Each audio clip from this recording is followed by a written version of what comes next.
আসসালামু আলাইকুম, রাজিয়া আফজাল রেসিপিতে আপনাদের সবাইকে স্বাগতম। আজকে আমি আপনাদের পাকন পিঠা বানিয়ে দেখাবো। সবাই মুগ ডাল আর চালের গুঁড়ি দিয়ে পাকন পিঠা বানায়, কিন্তু আমি মসুর ডাল আর ময়দা দিয়ে এই পাকন পিঠা বানিয়ে দেখাবো।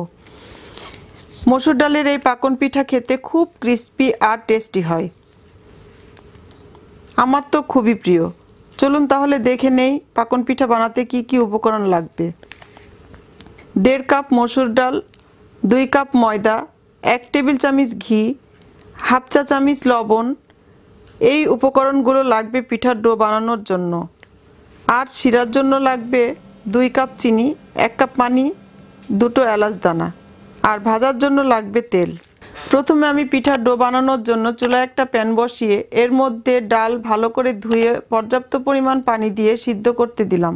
এই সময় চুলার আঁচ কম থাকবে। তাড়াতাড়ি সিদ্ধ হবার জন্য একটা ঢাকনা দিয়ে ঢেকে দিলাম। ডাল সিদ্ধ হবার পর ঢাকনা উঠিয়ে এর মধ্যে হাফ চামচ লবণ দিয়ে দিলাম। এবার আমি একটা ডাল ঘুটনি দিয়ে নেড়ে ডালগুলো ভালোভাবে গলিয়ে নেব, যেন ডালে কোনো দানা না থাকে। এই যে দেখুন, ডালের মধ্যে এই রকম পানি থাকবে। এবার এর মধ্যে আমি ময়দা দিয়ে ভালোভাবে মিক্সড করে চুলা বন্ধ করে দিলাম।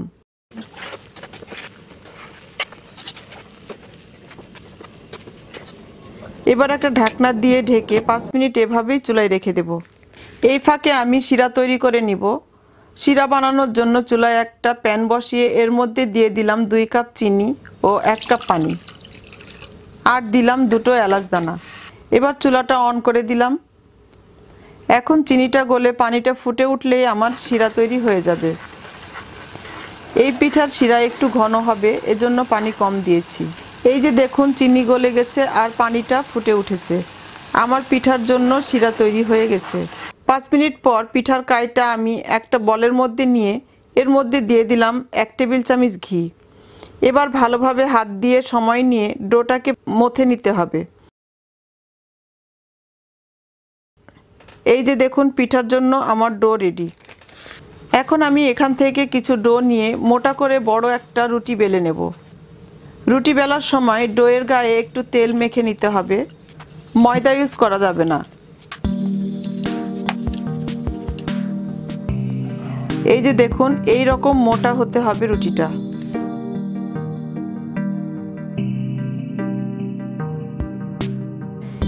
এবার আমি এই রকম পিঠার ছাঁচ দিয়ে এভাবে কেটে নিব।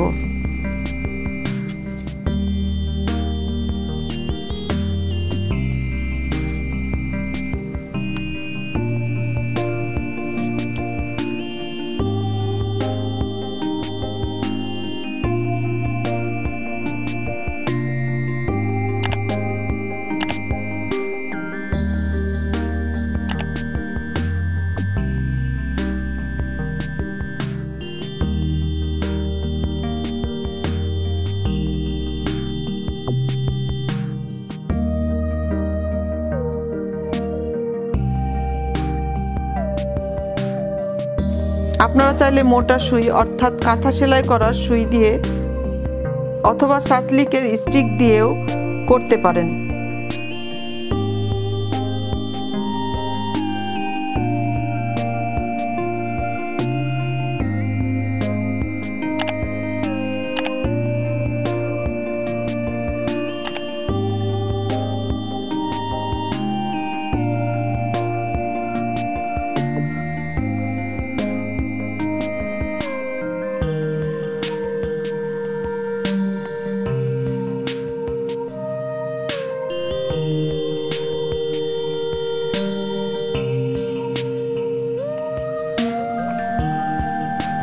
তবে যেটা দিয়ে ডিজাইন করেন না কেন, সেটার গায়ে অবশ্যই একটু তেল লাগিয়ে নেবেন, এতে করে ডিজাইন করতে সুবিধা হবে।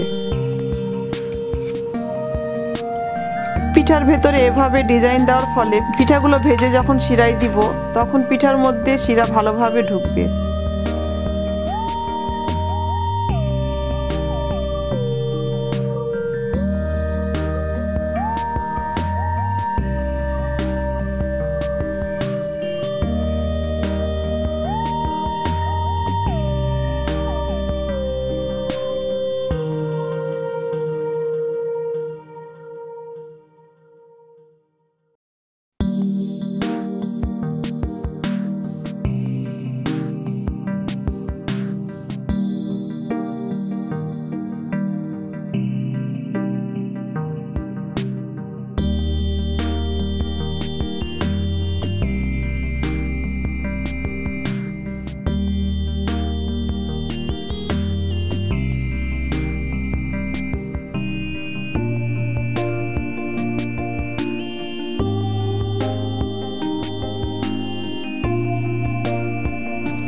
আমি আমার মতো ডিজাইন করেছি, আপনারা চাইলে আপনাদের ইচ্ছে মতো ডিজাইন করে নেবেন।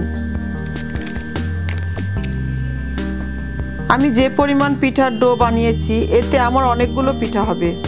আমি অর্ধেকটা ডো দিয়ে পিঠা বানিয়ে আপনাদের দেখাচ্ছি, বাকি ডো দিয়ে পরে বানিয়ে ফ্রিজিং করে রাখবো। ফ্রিজিং করার পদ্ধতিটা আমি আপনাদের বলে দিচ্ছি। এই যে এভাবে বড় প্লেট বা ট্রেতে পিঠাগুলো ছড়িয়ে ডিপ ফ্রিজে 1-1.5 ঘন্টা রেখে দিতে হবে। 1-1.5 ঘন্টা পর পিঠাগুলো বের করে একটা বক্সে ভরে ফ্রিজে 6 মাস পর্যন্ত রাখতে পারবেন। যে সময় খাবেন সে সময় শুধু ফ্রিজ থেকে বের করে তেলে ভেজে শিরায় দিয়ে উঠিয়ে নেবেন। আমার পিঠা বানানো হয়ে গেছে, এখন আমি এগুলো তেলে ভাজবো। পিঠা ভাজার জন্য চুলায় একটা প্যান বসিয়ে এর মধ্যে পর্যাপ্ত পরিমাণ তেল দিয়ে দিলাম। তেল গরম হয়ে গেছে, এখন আমি একে একে গরম তেলের মধ্যে পিঠাগুলো দিয়ে দিলাম। পিঠাগুলো তেলে দেওয়ার সময় খুব সাবধানে দিতে হবে, যেন তেল গায়ে ছিটে না পড়ে আর পিঠাগুলো ভেঙে না যায়। এবার পিঠাগুলো কিছুক্ষণ পর পর এভাবে খুব সাবধানে উল্টিয়ে লাল করে ভেজে নিতে হবে।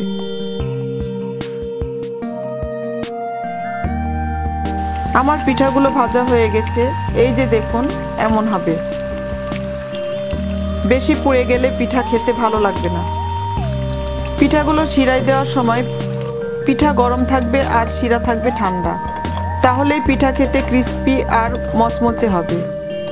পিঠা শিরায় উল্টিয়ে পাল্টিয়ে সাথে সাথে উঠিয়ে নিব। আমি সবগুলো পিঠা শিরায় ডুবিয়ে উঠিয়ে নিয়েছি।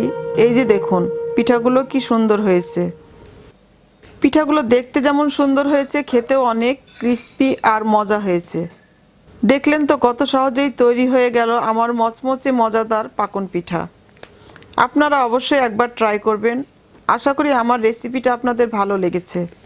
ভালো লাগলে আমার চ্যানেলটিকে সাবস্ক্রাইব করবেন আর আমার রেসিপিটা ফ্রেন্ডস অ্যান্ড ফ্যামিলিকে শেয়ার করবেন। এতক্ষণ আমার ভিডিওটি দেখার জন্য আপনাদের সবাইকে অনেক ধন্যবাদ।